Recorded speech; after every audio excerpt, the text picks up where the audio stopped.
오시시라신 주 내 아버지여 늘 함께 계시니 두려움 없네. 그 사랑 변찮고 날 지키시며 어제나 오늘이 한결같네.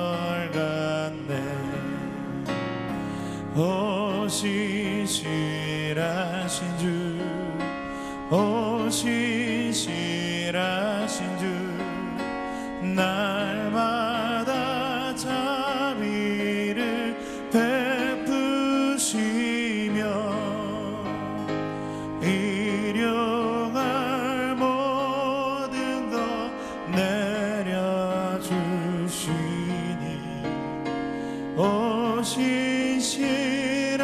오시시라신 주 나의 구주.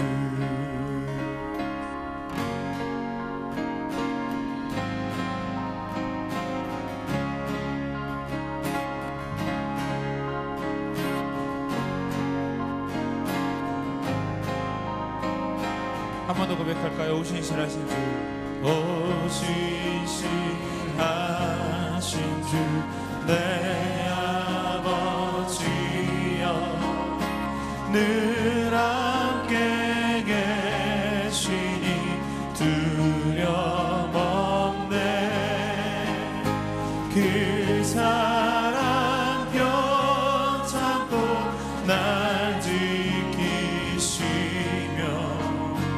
어제나 오늘이 한결같네. 오시시라신 주 오시시라신 주 오시시라신 주 날마다 자비를 베푸시며 일용할 모든 것 내려주시니 오시시라신 주 나의 오시시라신 주 오시시라신 주 오시시라신 주 날마다 자비를 베푸시며 일용할 모든 것 내려주시니 오시시라신 주 나의 구주.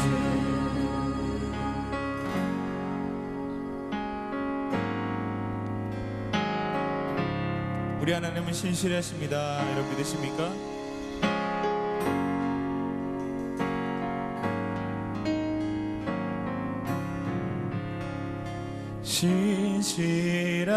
신실하신 주 내 아버지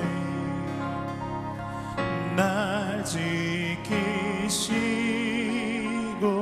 인도하네.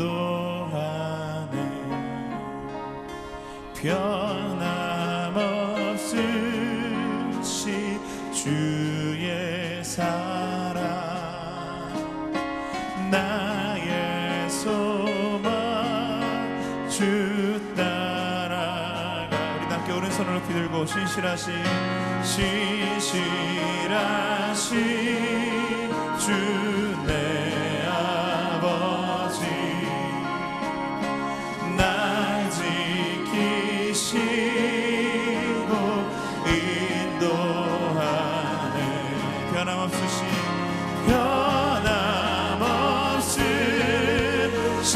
주의 사랑 나의 소망. 우리 함께 두 손을 높이 들고 진심으로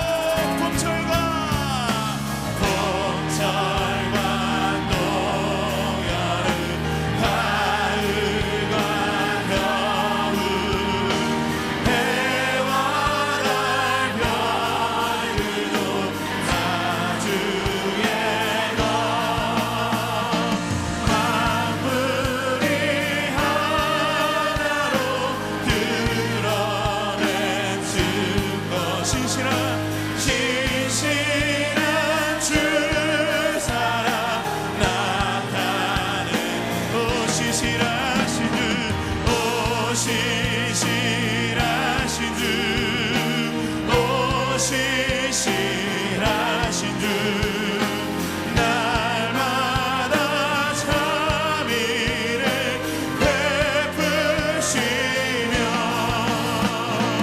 일용할 모든 것 내려주시니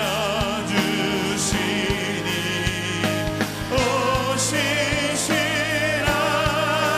주 나의 다시 한번 오 신실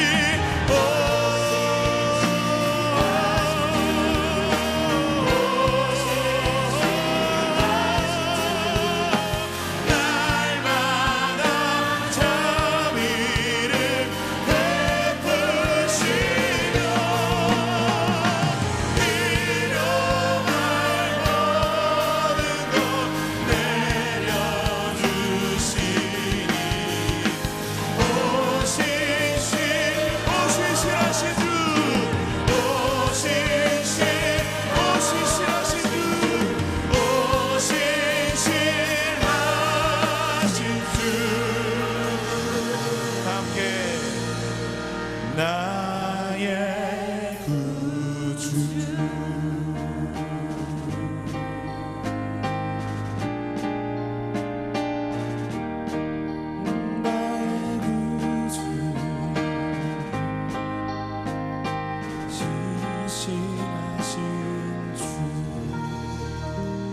우리 하나님은 신실하십니다. 여러분 믿으십니까? 우리 그 신실하신 하나님 앞에 우리 감사와 영광의 박수 함께 올려드리겠습니다. 우리 옆 사람에게 다시 한번 이렇게 믿음으로 서로 격려해 주시겠습니다. 형제님의 하나님은, 자매님의 하나님은 신실하십니다. 우리 아뒷분 우리 한 두 분 이상에게 고백할까요?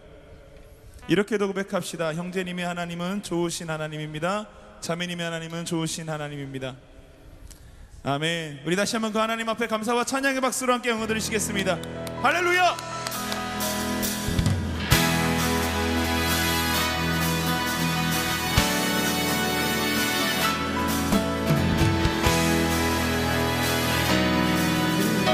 함께 갑시다. 하나 둘 셋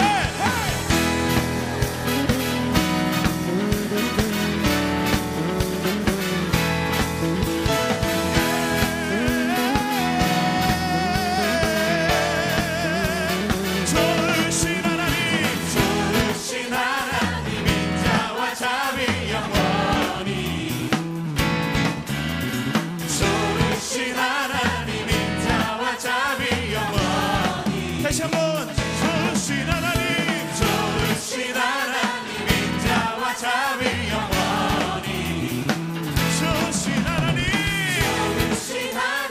인자와 자비 영원히 각 나라 족속과 백성과 온 세상 모든 세대 영원토록 할렐루야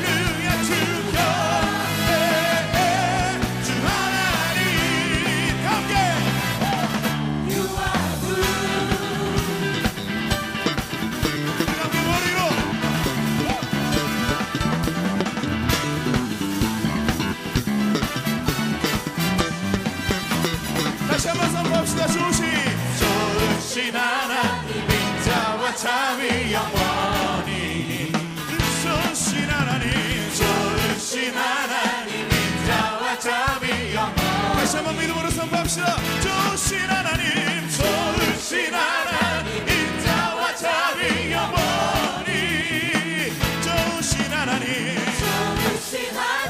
인자와 자비 영원히 각 나라 족속과 백성과 온 세상 모든 세대 함께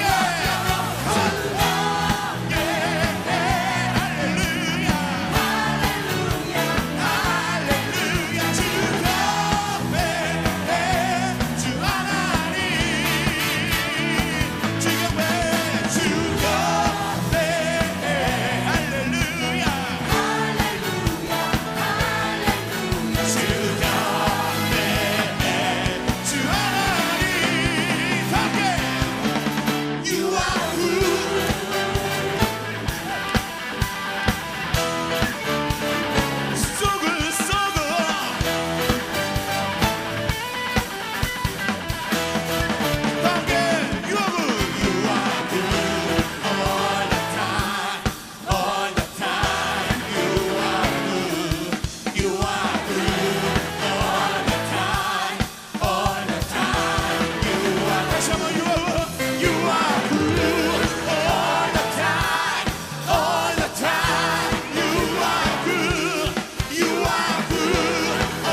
합세요. 좋으신 하나님 인자와 자비 영원. 다시 한번 그렇게 이루어질 줄 믿습니다. 좋으신 하나님, 좋으신 하나님 인자와 자비 영원히. 좋으신 하나님, 좋으신 하나님 인자와 자비 영원히. 나라 족속과 백성과 너 세상 모든 새 영원토록. 할렐루야 주 경배해 주 하나님, 주 경배해.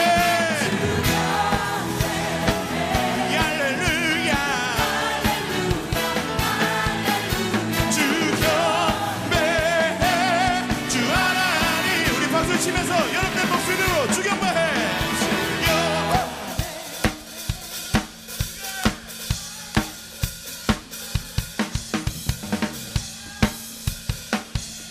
주 하나님 주경배해. 할렐루야 할렐루야 주경배해. 주 하나님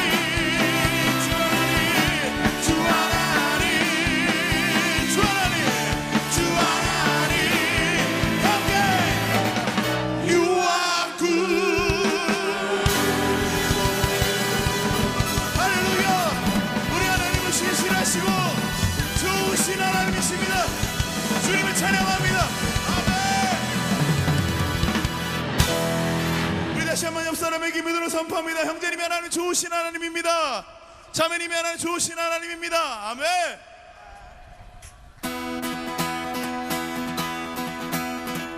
나는 주의 친구, 나는 주의 친구, 주님 내 친구로 부르셨네. 나는 주의 친구, 나는 주의 친구, 주님 내 친구로 부르셨네. 주님 멋진 날 생각하시는지 들으시는지 내 기도. 주님 진실로 날 생각하시네. 날 사랑하네, 날 사랑하네. 놀라워라 놀라워라.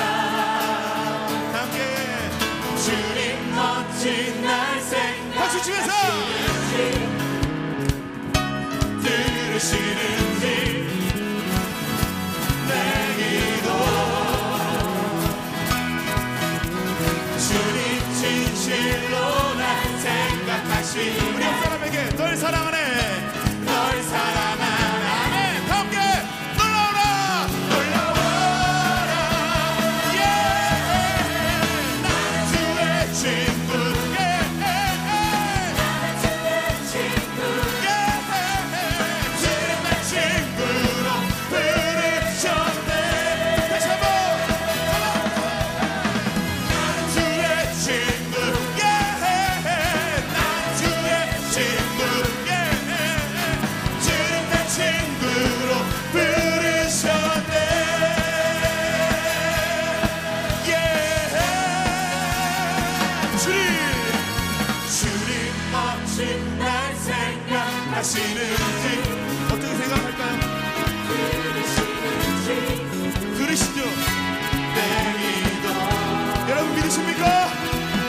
주님 주님 진실로 날 생각하시네. 우리 앞에 분에게 널 사랑하네, 널 사랑하네. 놀랍습니다.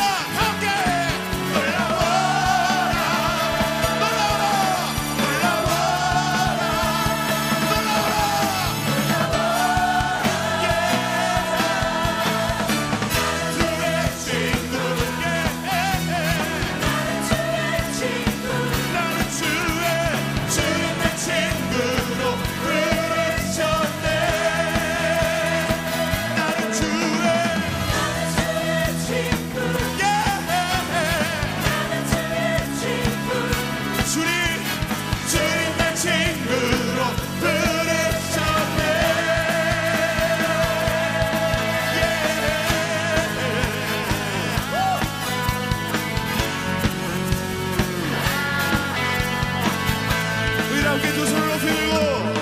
전능하신 영광의 주 주는 내 친구 다시 한번 믿음으로 고백합니다. 전능하신 전능하신 영광의 주 주는 내 친구 우리 여러분들의 목소리로 전능하신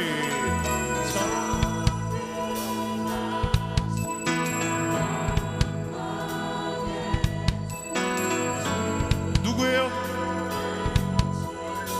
다시 한번 믿음으로 전능하신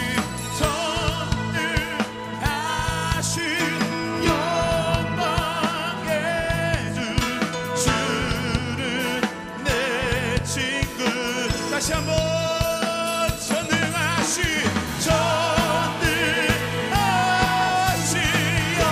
영광의 주 주는 내 친구 전능하신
박수 치면서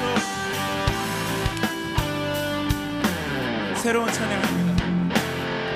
주님 궁정으로 들어가니 온 만물의 창조자 거룩한 임재 앞에 영광 거룩하신 성소에서 광채와 위엄 드려 주님께 모두 경배 온 땅이 선포해 주 사랑 어디에나 산들과 바다 찬양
선포해 주 사랑 어디에나 산들과 바다 찬양해. 이 두 손을 높이 들고 온 만물 기뻐 온 만물 기뻐해. 내 영혼도 높이리 나의 새 노래 주 이름 영광 돌려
그 두려움이 변하여 그 두려움이 변하 내 기도 되었고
여러분들의 목소리로 내 주는 자비하셔서 내 주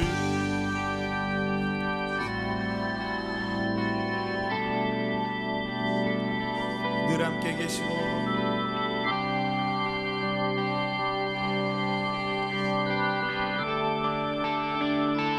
내 궁핍함을 하시고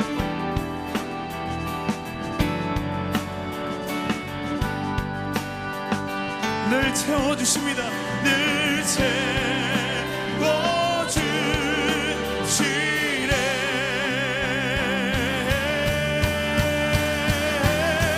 함께 두 손을 높이 들고 주님을 찬송하며 할렐루야 할렐루야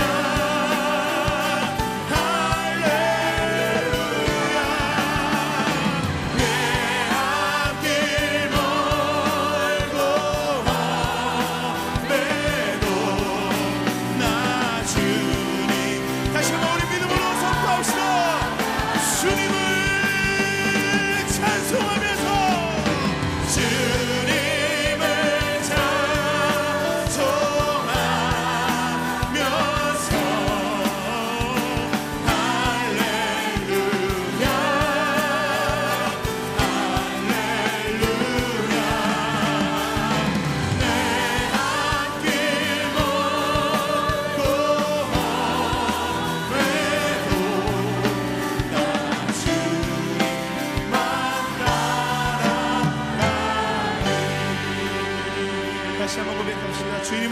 찬송하면서 주님을 찬송하면서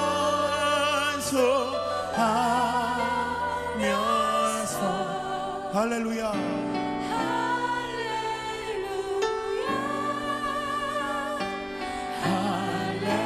할렐루야 아멘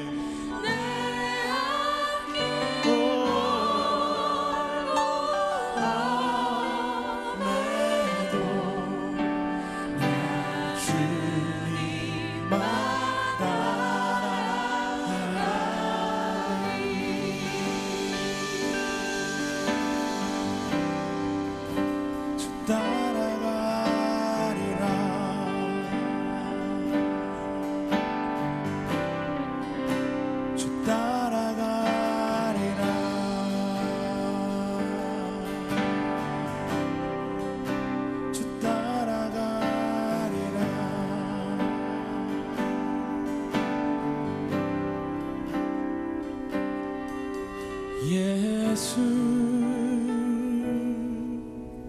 내 선하신 목자 나의 앞길 아시네 예수 신실하신 주께 내 삶을 드립니다. 다 함께 고백할까요? 예수 예수 내 선하신 목자 내 선하신 목자 나의 앞길 아시네 예수 신실하신 주께 내 삶을 드립니다. 함께 두 손을 높이 들고 목소리 높여서 예수 예수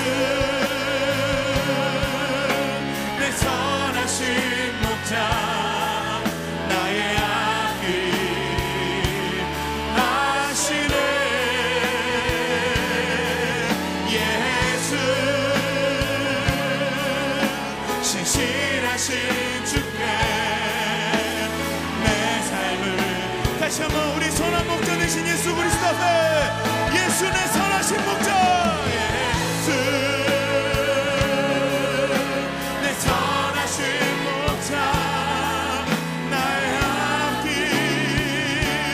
아시네 예수 신실하신 주께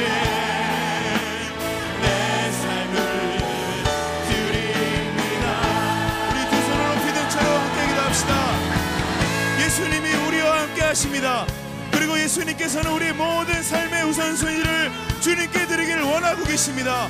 우리가 앞길을 걸어갈 때에 우리 생각이 앞서지 않았으면 좋겠습니다. 우리가 생각하는 것은 그것이 불안함이 있지만 주님께서 주시는 것은 재앙이 아니요 평강이라고 말씀하셨습니다. 오늘 이 시간 우리가 다시 한번 기도할 때에 하나님 나의 모든 우선순위와 나의 모든 길을 주님 앞에 맡겨드립니다. 주님의 뜻대로 주님의 길로 인도하여 주시옵소서. 이스라엘 백성을 낮에는 구름 기둥으로 밤에는 불 기둥으로 인도하셨던 것처럼 주님 그 선하신 길로 나의 인생을 나의 삶을 이끌어 주시옵소서. 우리 주님 앞에 주여 한번 크게 부르짖고 간절히 기도하며 나가도록 하겠습니다. 주여. 말씀 함께 나눕니다. 다니엘 6장 19절부터 23절까지 말씀입니다.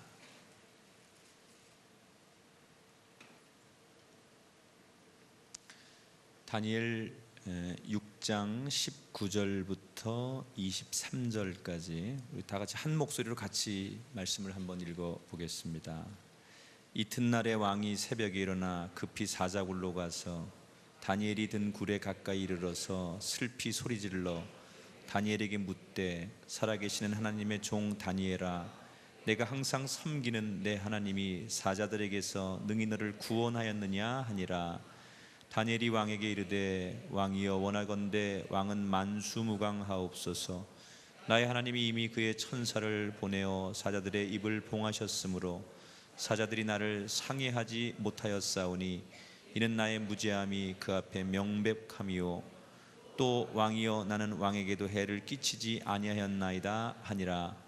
왕이 심히 기뻐서 명하여 다니엘을 굴에서 올리라 하매 그들이 다니엘을 굴에서 올린즉 그의 몸이 조금도 상하지 아니하였으니 이는 그가 자기의 하나님임을 믿음이었더라. 아멘.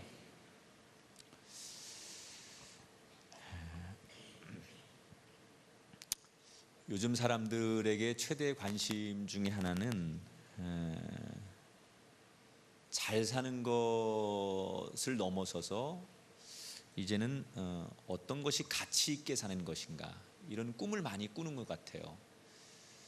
최근에 광교에서 저희들이 그 인문학 강좌를 시작했는데 굉장히 많은 분들이 그 인문학 강의를 듣기 위해서 모이시는 거예요. 과거 같으면 먹고 살기 바쁜데 무슨 인문학이야 뭐 이러던 사람들이 이제는 우리가 정말 먹고 사는 것만이 중요한 것이 아니라 어떻게 사는 게 정말 제대로 사는 걸까, 어떻게 살아야 될까, 이런 고민을 하면서 그런 강좌들 또 그런 문화적인 요소들을 사람들이 스스로 찾아서 자기의 시간과 물질 들여서 연구하고 또 탐구하는 그런 것들이 많아졌습니다. 저는 오늘 제가 목사로서 성경의 이야기를 여러분과 나누면서 성경에서는 어떻게 사는 것이 가치 있게 사는 것이라고 우리에게 이야기할까? 많은 분들이 지금 정말 과거에는 정말 돈 많이 벌고 출세하고 그냥 잘 살면 되는 거라고 생각했는데 이제는 그런 사람들은 그렇게 많지 않은 것 같아요. 잘 사는 거 물론 중요하지만 이 잘 사는 걸 넘어서 제대로 가치 있게 사는 것이 무엇이냐를 고민하는 우리들에게 오늘 이 다니엘의 말씀은 거기에 대한 해답을 줄 수 있는 말씀이라고 생각합니다. 오늘 말씀의 핵심은 믿음이에요. 믿음. 따라합시다. 제대로 믿으면 우리 삶이 달라집니다. 내가 정말 가치 있게 살고 싶다 그러면 가장 근본적인 게 뭐냐? 뭘 믿을 거냐? 우리가 무엇을 믿느냐에 따라서 우리의 삶이 달라져요. 그러니까 사람이 잘못되고 거짓된 걸 믿으면, 부정적인 걸 믿으면 그 삶이 그렇게 가는 거예요. 그러나 옳은 것, 진리를 믿고 살아가는 사람에겐 그 삶이 옳고 진리를 향해 걸어가는 거예요. 여러분, 우리가 고민하는 것은 정말 가치 있게 살기 위해서 내가 제대로 믿고 있느냐, 바로 믿고 있느냐에 대한 고민을 해봐야 돼요. 오늘 다니엘은 그런 면에서 참 우리에게 저는 이렇게 등대와 같은 역할을 하는 메시지라고 생각해요. 자, 오늘 다니엘을 소개할까요? 이 다니엘 6장은 페르시아 제국의 그 왕이었던 다리오 왕 시대 이야기를 소개를 하는 거예요. 이 다리오 왕은 어떤 사람이냐면 중동 지역이 한참 혼란스러웠습니다. 우리로 말하면 춘추 전국 시대처럼 여기저기 나라들이 세워지고 서로 막 권력 다툼을 하고 그러던 중동 지역이 아주 혼란스러웠던 그 시대에 그 중동 지역 거의 대부분을 평정하고 그 정말 페르시아 제국을 완성한 왕이 바로 오늘 등장하는 다리오 왕이에요. 그러니까 정말 삼국을 통일하는 건 아니지만 그 당시 이 중동 지역을 대부분 다 이렇게 평정해서 완전히 다스리는 그야말로 가장 역사적으로 강했던 왕, 이게 다리오 왕이에요. 그러니까 워낙 넓은 지역을 통치하다 보니까 이 넓은 지역을 효과적으로 다스리고 관리하기 위해서 조직 개편을 단행합니다. 그 중에 하나가 뭐냐면 총리를 3명을 두는 거예요. 보통 한 나라에서 아무리 큰 나라도 총리를 대개 1명 정도 두는데 이 다리오 왕은 워낙 넓은 중동 지역을 관리해야 되다 보니까 3명의 총리를 두어서 제국을 크게 3구분으로 분할해서 관리하는 거예요. 그리고 그 세 명의 총리 가운데 한 명으로 뽑힌 사람이 오늘 본문에 등장하는 다니엘입니다. 근데 사실 다니엘이 총리가 됐다라는 이 사실은 그 당시에 그 상황에서 우리가 그렇게 망원경으로 그 당시를 조명해 보면 굉장히 파격적이고 이례적인 사건일 수밖에 없는 게, 그 당시 페르시아가 무너뜨린 바벨론의 그 고위 공직자 중에 한 사람이 다니엘이었어요. 그러니까 여러분, 대개는 정권이 바뀌거나 나라가 이렇게 어떤 역사적으로 침략을 하면 적국의 고위 공직자였던 사람들이나 전에 정권의 고위 공직자였던 사람들은 대개 새로운 정부에서 잘 안 쓰는 거예요. 근데 다니엘은 바벨론이라고 하는 그런 나라가, 그 페르시아가 바벨론을 무너뜨리기 전에 바벨론에서 이미 고위 공직자로 있던 사람이에요. 페르시아가 들어와서 점령했죠. 그리고 그 고위 공직자 가운데 한 사람 다니엘을 다시 골라서 재임용을 한 거예요. 왜 사람들이 전에 정권 사람들을 안 쓸까요? 못 믿는 거예요. 전 정권의 수장한테 충성했는데 과연 나한테도 충성할 수 있겠느냐, 못 믿는 거죠. 그리고 현 정권을 세우는데 공을 세운 사람들이 많아요. 그러면 그 사람들에게 자리를 줘야 되니까, 보상해야 되니까, 이 줄자리는 한계가 있으니까 전에 그 가지고 있던 자리를 빼앗아서 지금 정권을 잡는데 공을 들인 사람들에게 보상 차원에서 그 자리를 주어야 돼요. 그래서 정권이 바뀔 때마다, 민주주의도 마찬가지, 우리나라도 마찬가지고요.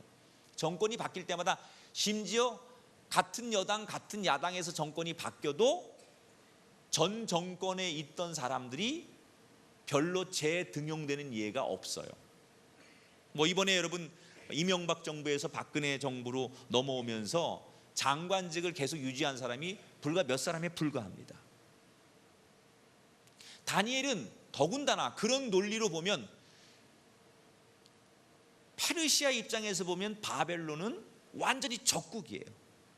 적국의 핵심 요직에 있던 다니엘을 다리오 왕이, 그것도 일개 장관이 아니라 총리로, 자기 다음으로는 정말 권력이 가장 높은 총리라고 하는 최고 위치에 다니엘을 올려놓았다. 굉장히 그 당시에는 정말 말도 많고 탈도 많은 그런 인사 정책이었을 거라는 거죠. 다리오 왕은 왜 그렇게 무리한 인사 정책을 펼쳤을까? 이유가 뭘까 도대체?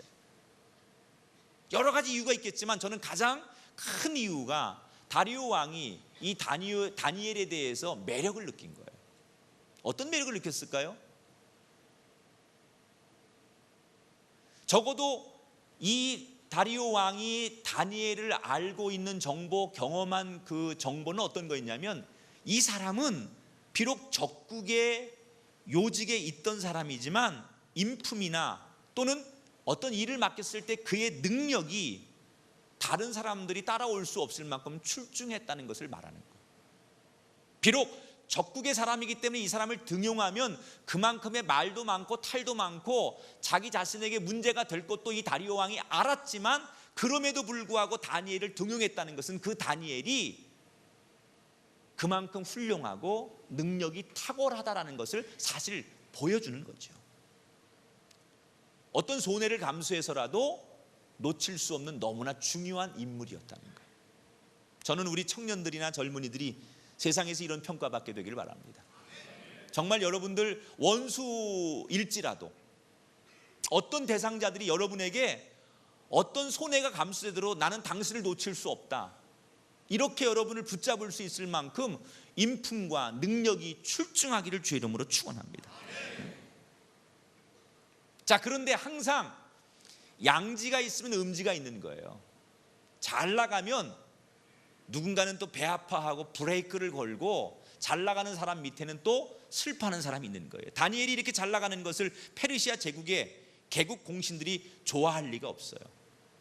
아니, 공을 세운 우리보다 어떻게 적국의 다니엘에게 저런 높은 자리를 줄 수 있는 거야? 그러면서 불만이 여기저기 생기기 시작합니다. 그리고 점점점 승승장구하던 이 다니엘에게 배가 아프던 정적들이 드디어 모의를 시작합니다. 어떻게 하면 이 다니엘의 발목을 잡고 끌어내릴 수 있을까? 그리고 다니엘의 약점을 찾기 시작합니다. 그런데 아무리 뒷조사를 하고 아무리 다니엘을 연구해봐도 그야말로 별로 흠잡을 곳이 없는 거예요. 결정적으로 다니엘에게 치명타를 하나 주고 싶은데, 다니엘이 무슨 재산을 은닉했다든지 두 집 살림을 한다든지 뭐가 좀 이렇게 치명타 하나를 주면 좋은데 아무것도 없더라는 거예요. 그래서 이런저런 고민을 하던 정적들이 결국 다니엘을 쓰러뜨리는 게 목적이다 보니까 대안으로 내놓은 결론이 뭐냐? 6장 5절의 말씀이에요. 그들이 내놓은 결론이 뭐냐? 이 다니엘은 그 하나님의 율법에서 근거를 찾지 못하면 그를 고발할 수 없으리라. 그래서 이 정적들이 다니엘의 신앙생활을 연구하기 시작했어요. 다니엘의 신앙을 가만히 보니까 이 다니엘의 신앙생활의 특징이 하나 있어요. 다른 우상들은 절대로 섬기지 않는 거예요. 무슨 일이 있어도 다른 우상들, 다른 신에겐 절대로 절하지 않고 마음을 주지 않아요. 오직 자기가 믿는 신 하나님에게만, 그것도 정해진 시간에 어김없이 틀림없이 기도하는 사람이라는 것을 알게 됐어요. 그래서 오랜 고민 끝에 그들은 마침내 그의 신앙생활을 트집 잡아서 그를 꼼짝 못하게 올가맬 묘안을 찾았는데, 그게 뭐였느냐? 바로 일정 기간 동안 다리오 왕만을 신처럼 섬기게 하는 새로운 법을 제정하게 됩니다. 다리오 왕 입장에서는 자기를 신처럼 떠받치는 사람들의 이 법이 그렇게 손해 날 것이 없다고 생각해서 이 법안을 막을 이유가 없었습니다. 자, 다니엘의 이 원수들의 입장에서는 두 가지를 생각했어요. 이 법을 만들어 놓고 분명히 다니엘이 이 법을 어길 확률이 많은데, 이 법을 어기면 국법을 어겼다는 엄중한 책임을 물어서 그를 완전히 추락시키면 될 것이고, 만약에 이 법을 지키면, 자기 살겠다고 자기 자리를 지키겠다고 이 법을 지키게 되면 사람들에게 다니엘은 중심이 없는, 도덕적으로 문제가 많은 가짜 신앙인이고 가짜 신자라고 떠들어대면서 이 다니엘의 도덕성과 다니엘의 진심을 흔들면 다니엘이 심각한 도덕적 상처가 입을 것이다 라고 생각을 하는 거죠. 그러니까 이 정적들은 다니엘이 새로 만든 이 법을 어겨도, 이 법을 지켜도 좋다, 어느 걸 해도 상관없다. 다니엘을 무너뜨리기 위해서 만든 계획이기 때문에 다니엘이 이 법을 지키든 이 법을 안 지키든 이미 상관이 없었던 거예요. 온통 지키면 지키는 대로, 안 지키면 안 지키는 대로 다니엘에게 타격을 줄 수 있다고 생각하는 거예요. 그리고 만약을 대비해서 이 법을 어겼을 때 처벌 조항으로 이 법을 어기는 사람에게 아예 사자굴에 던져 넣는 것, 즉시 그 자리에서 사형시키는 제도를 만들어 버립니다. 그리고 입법이 되면 왕도 당분간 이 법을 마음대로 뜯어 고칠 수 없는 강력한 법안으로 이것을 만들게 돼요. 그리고는 다니엘이 어떻게 행동하는가를 계속 미행하고 관찰하기 시작합니다. 자, 다니엘은 이런 법이 만들어진 걸 알면서도 이 법안의 제정에 아랑곳하지 않고 이전에 했던 그대로 오늘도 똑같이 신앙생활을 하고 있어요. 그리고 자기 신앙생활의 심장처럼 핵심과 같았던 기도를 다니엘은 포기하지 않고 정해진 시간에 여전히 똑같이 기도하는 거예요. 자, 여기서 우리가 한 가지 생각할 게 있어요. 도대체 다니엘은 무슨 생각을 하고 있었을까? 이런 무시무시한 법이 자기를 향하여 만들어진 걸 알고 있었을 텐데, 그리고 이 법을 어기면 어떤 불이익이 생기는지 알고 있었을 텐데, 다니엘은 도대체 무슨 생각에서 자기가 어떤 결과를 맞이할 줄 알면서 그런 행동을 아무렇지 않게 선택한 것일까?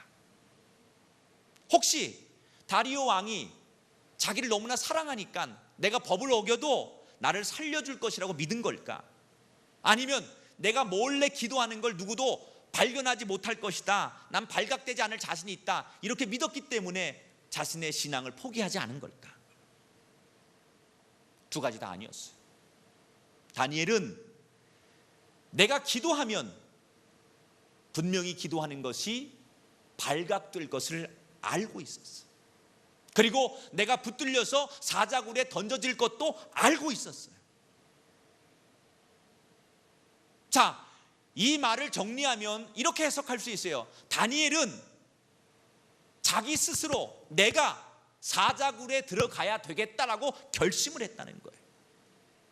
적들에 의해서, 원수들에 의해서 사자굴에 그가 끌려간 것이 아니라 사실상은 자신의 발로 스스로 사자굴에 자기가 걸어 들어갔다라고 봐야 돼요. 이 다니엘의 이런 결심과 이런 행동은 사실 이게 처음 있는 일이 아니에요. 낯선 게 아니에요. 다니엘이 처음에 바벨론 제국에 어릴 적에 끌려왔을 때 처음에 그 같은 사드락과 메삭과 아벳노고와 같이 이 믿음을 지킨 적이 있었어요. 왕이 우상 앞에 제사를 드리고 내려주는 음식을 먹지 않는 죄목으로 용광로에 던져질 것을 뻔히 알면서도 다니엘은 친구들과 함께 대놓고 왕의 명령을 이미 어긴 적이 있었어요. 그때도 이미 젊었을 때 지난 과거의 다니엘은 자신의 발로 자기 스스로 용광로에 걸어 들어가는 거예요.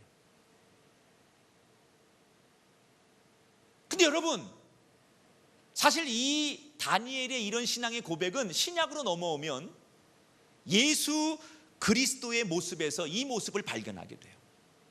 여러분, 예수님이 억지로 십자가에 할 수 없이 끌려간 게 아니라 스스로 십자가에 달리신 거예요. 얼마든지 피할 수 있었고, 얼마든지 숨을 수 있었고, 얼마든지 거절할 수 있었지만 예수님 스스로가 그 십자가를 선택하시고 그 십자가를 향해 걸어가시고 그 십자가를 스스로 짊어지신 거예요. 그래서 예수님은 나는 십자가에 죽는다라고 말씀하셨어요. 다니엘도 그랬고 예수님도 그랬고, 적들에 의해서 죽는 것 같았지만 사실은 스스로가 그 길을 마다하지 않고 걸어갔기 때문에 죽음을 향하여, 고난을 향하여, 핍박을 향하여 자기들이 선택해 걸어갔다는 거예요. 전 이 말씀을 이렇게 해석하고 싶어요. 오늘 우리 시대, 이 현대를 살아가는 우리들이, 우린 많은 다니엘이 만났던, 예수님이 만났던 영적이든 육적이든 세상 앞에서 우린 도전을 받습니다. 우리가 그 도전과 싸우는 방법 중에 하나가 뭐냐? 그 도전을 받아들이라는 거예요. 다니엘이 그 도전을 받아들인 거 아닙니까? 예수님이 그 도전을 받아들인 거 아닙니까? 피하려고, 숨으려고, 회피해 보려고 한 게 아니에요. 오히려 정면으로 그 도전을 받아준 거예요. 만약에 다니엘이 원수들의 위협이 두려워서 좀 지혜롭게 해야지, 그래서 내가 기도만 안 하면 되지, 그리고 늘 하던 기도 생활을 새로운 법 때문에 당분간 기도 생활을 멈추고, 그리고 그래 내가 좀 훗날을 도모해야지, 그래서 다리오 왕을 신처럼 섬겼다면, 그러면 그 순간만 모면하고 그냥 넘어간다면 그 다니엘의 정적들이 정말로 다니엘 공격하기를 멈췄겠습니까? 전 아니라고 생각해요. 그 순간을 모면한다고 해서 근본적인 문제가 해결됐겠느냐? 그렇지 않을 거예요. 아마 다니엘의 정적들은 그것보다 더 교묘하고 더 강력한 문제를 가지고 다니엘을 또 끊임없이 2차, 3차 새로운 것으로 다니엘을 괴롭히고 넘어뜨리려고 집요하게 그를 물어뜯었을 거예요. 다니엘은 그걸 알았기 때문에 아예 처음부터 날아오는 그 문제를 전공법으로, 정면으로 맞서서 담대히 그 도전을 받아들였다는 거예요. 사랑하는 여러분, 우리 인생 앞에 도전해오는 많은 시험과 유혹과 환난과 어려움을 이기는 방법이 하나가 뭐냐? 정면으로 도전하는 거예요.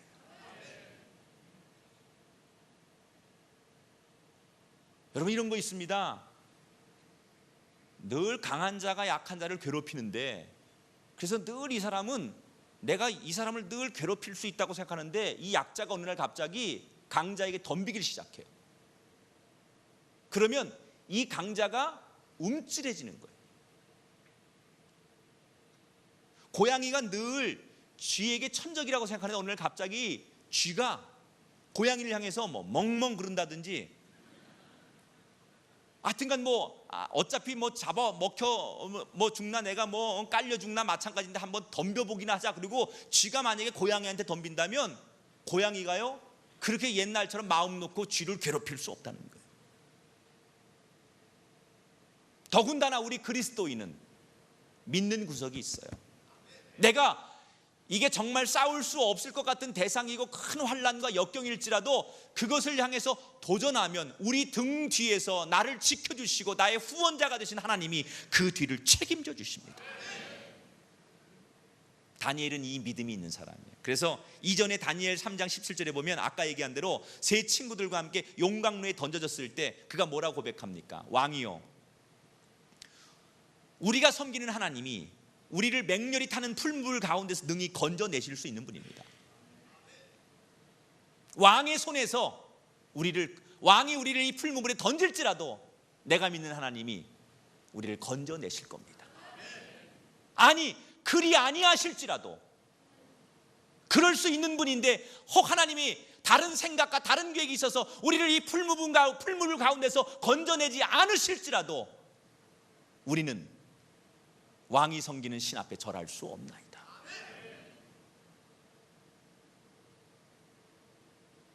이 믿음이 다니엘에게 있었다는 거예요. 여러분, 결과는 어떻게 되었어요? 다니엘이 사자굴에 들어가기를 두려워하지 않았을 때 하나님께서는 사자들의 입을 완전히 틀어막으셨어요.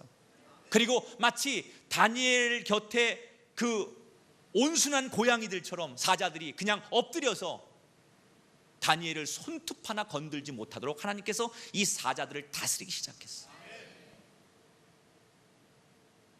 자, 안 그래도 자기가 너무나 아끼던 다니엘을 할 수 없이 현행법을 어겼다는 죄목 때문에 사자굴에 집어넣어서 너무나 가슴이 아팠던 다리오 왕은 이튿날 일찍 새벽에 사자굴에 찾아갑니다. 그리고 이 다리오 왕이 성경에 보니까 울부짖습니다. 6장 20절에 보니까 하나님의 종 다니엘아, 내가 항상 섬기는 내 하나님이 사자들에게서 능히 너를 구원하셨느냐라고 물어요. 그 사자굴을 향해서 이 왕이 얼마나 애가 타는지 다니엘을 그렇게 불러보는 거예요. 그랬더니 안에서 의외의 대답이 나오는 거예요. 다니엘이 당당하게 큰 소리 대답합니다. 예, 왕이시여, 저는 멀쩡합니다. 하나님께서 지난 간밤에 저를 조금도 다치지 않게 지켜주셨습니다. 다리오 왕이 깜짝 놀랐어. 얼른 다니엘을 끌어올려봐라.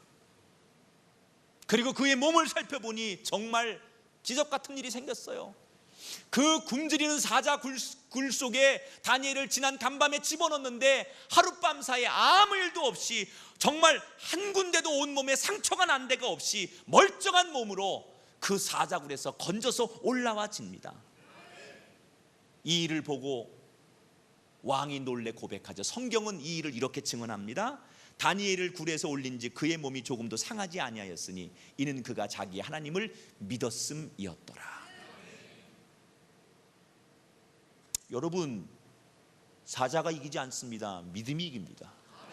돈이 이기지 못합니다. 믿음이 이깁니다. 권력이 이기지 못합니다. 믿음이 이깁니다. 다니엘은 사자를 믿음으로 이겼어요. 이게 오늘 우리가 가져야 될 신앙의 진리예요. 여러분, 이 세상에 수없이 우리를 도전해오는, 다니엘을 넘어뜨리려고, 예수님을 넘어뜨리려고 도전해오는 수없는 유혹과 수없는 시험과 연단을 이기는 가장 강력한 무기는 믿음입니다. 따라합시다. 믿음만이 이깁니다. 믿음이 이기네, 믿음이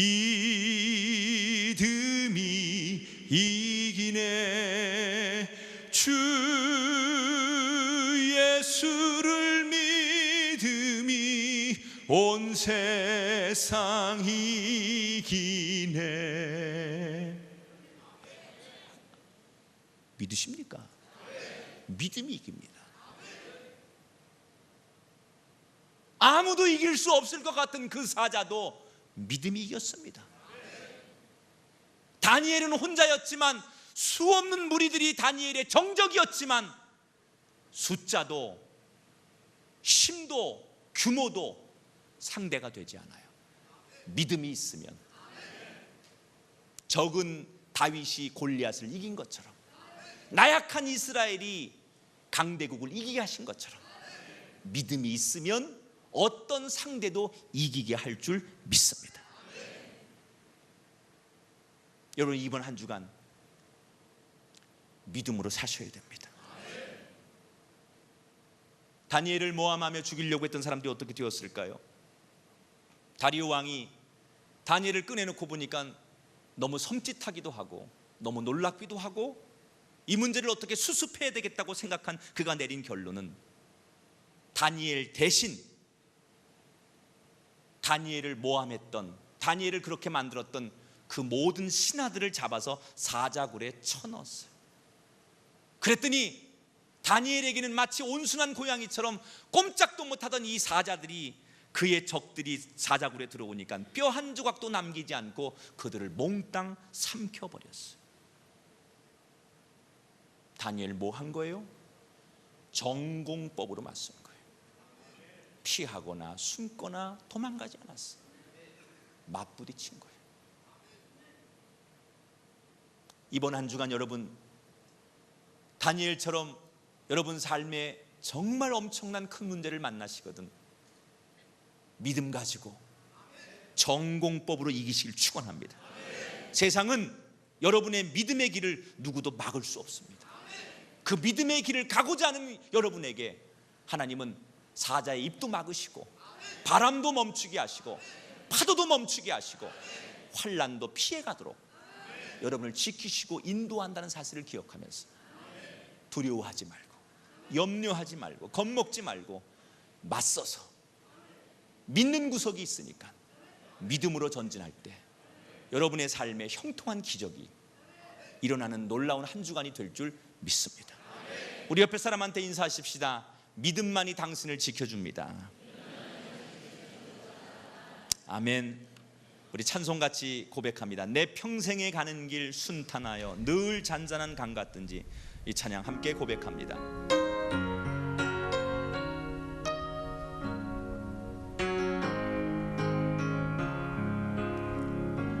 내 평생에 가는 길 순탄하여 늘 잔잔한 강 같든지 큰 풍파로 무섭고 어렵든지 나의 영혼은 늘 편하다. 내 영혼 평안해. 내 영혼 평안해. 저마귀는 우리를 삼키려고 입 벌리고 달려와도 주 예수는 우리의 대장 되사 끝내 싸워서 이기겠네. 내 영혼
쓸데없는 자 왜 구속하여 주는지 난 알 수 없고 내가 믿고 또 의지하는 내 모든 형편 잘 아는 주님 늘 돌보아 주실 것을 나는 확신히 아네. 왜 내게 굳세 믿음과 또 복음 주셔서 내 맘이 항상 편한지 난 알 수 없고 내가 믿고 또 의지하는 내 모든 형편 잘 아는 주님 늘 돌보아 주실 것을 나는 확신히 아네. 왜 내게 성령 주셔서 내 마음을 박수치며 찬양합니다. 주 예수 믿게 하는지 난 알 수 없고 내가 믿고 또 의지하는 내 모든 형편 잘 아는 주님 늘 돌보아 주실 것을 나는 확신히 주 언제 강림하실지 복밤의 홍낮에 또 주님 만날 그곳도 난 알 수 없고 내가 믿고 또 의지하는 내 모든 형편 잘 아는 주님 늘 돌보아 주실 것을 나는 확신히 아네. 내가 믿고 또 의지하는 내 모든 형편 잘 아는 주님 늘 돌보아 주실 것을 나는 확실히 한 번 더 고백하십시오. 내가 믿고 또 의지하는 내 모든 형편 잘 아는 주님 늘 돌보아 주실 것을 나는 확신히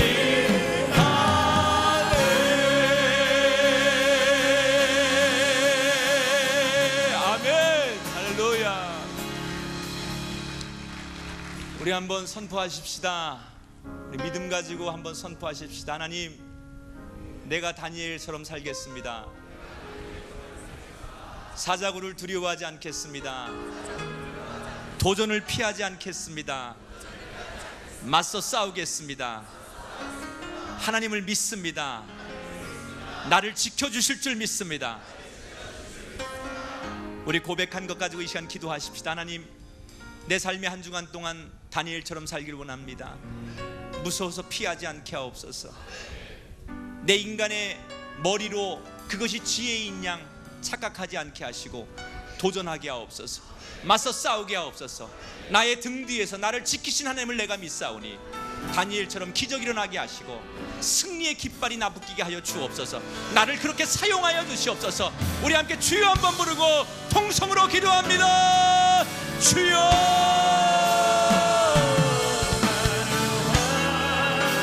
전능하신 하나님, 오직 주님만이 우리의 희망입니다. 오직 믿음으로 우리가 살고 있습니다. 오직 은혜로만 주 안에 살기 원합니다. 오 주여, 우리 가운데 말씀하신 주님을 찬양합니다. 주님만, 오직 주님만 믿음을. 오 주님,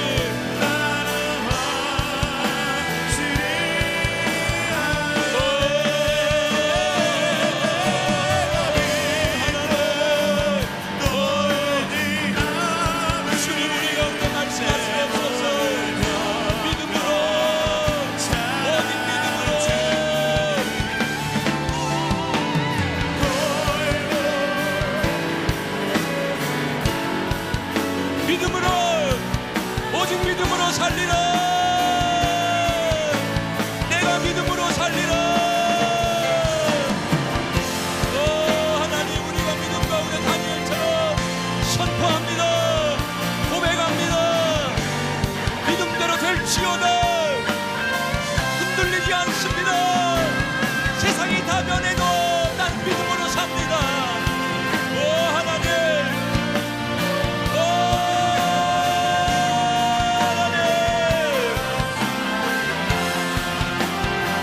세상은 들리고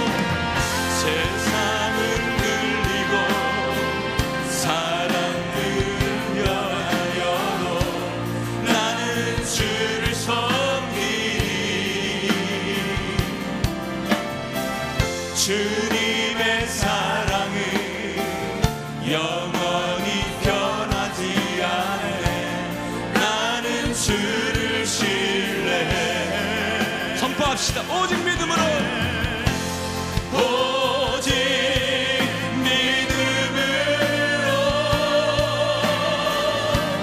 믿음으로 내가 살리라. 더 크게 선포하십시다. 오직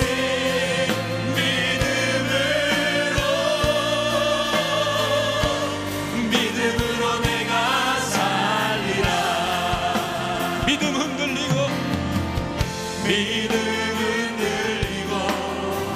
사람들 주를 떠나도 나는 주를 섬기니.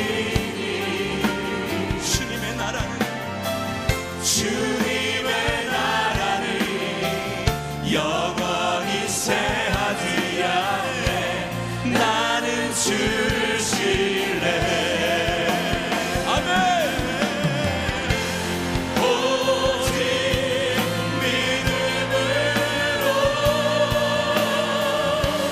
믿음으로 내가 살리라.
하나님을 바라봅니다.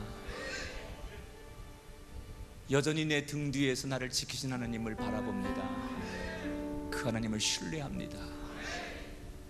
내 앞에 불어오는 바람만 무서워하지 않게 하시고 내 등 뒤에 나를 지키시기 위해 오늘도 천군 천사와 성령으로 나를 호위하심을 보게 하시고 다니엘처럼 피하지 않게 하시고 두려워하지 않게 하시고 정면으로 맞서서 하나님의 역사를 이루어내는 주인공이 되게 하여 주옵소서.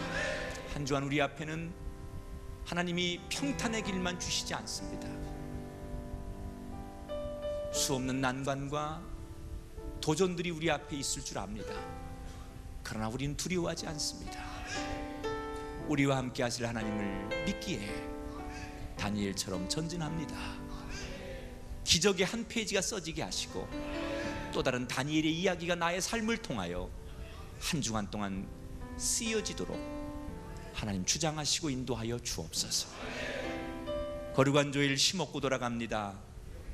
성도들 이 심을 가정에 전하게 하시고 내일부터 다시 한 주간이 시작되는 우리의 삶의 현장에 심 잃고 나약하고 두려워 떠는 자들에게 이 주의 복음과 능력을 전하여 함께 담대해지는 거룩한 삶의 공동체를 이루고 돌아오도록 축복하여 주옵소서. 귀한 저녁 하나님을 목 놓아 찬양하게 하시고 마음과 뜻과 정성을 다하여 높이게 하심을 감사합니다. 이 찬양의 전율이 우리의 삶의 구석구석 이어지게 하시고 이 뜨거움과 감동과 간절함이 우리를 붙드는 한 주간 되게 하여 주옵소서. 이제는 우리 주 예수 그리스도의 은혜와 하나님 아버지의 넓고 크신 사랑하심과 우리와 늘 동행하시며 우리를 지키시고 인도하시는 성령님의 교통하심이 오늘 이 귀한 예배에 참석한 성도들 위해 다니엘처럼 믿음을 가지고 가치 있게 살고자 선포하고 나가는 성도들 위해 그리고 그의 가정과 자손들 위해 영원히 함께 하시기를 간절히 축원하옵나이다. 아멘.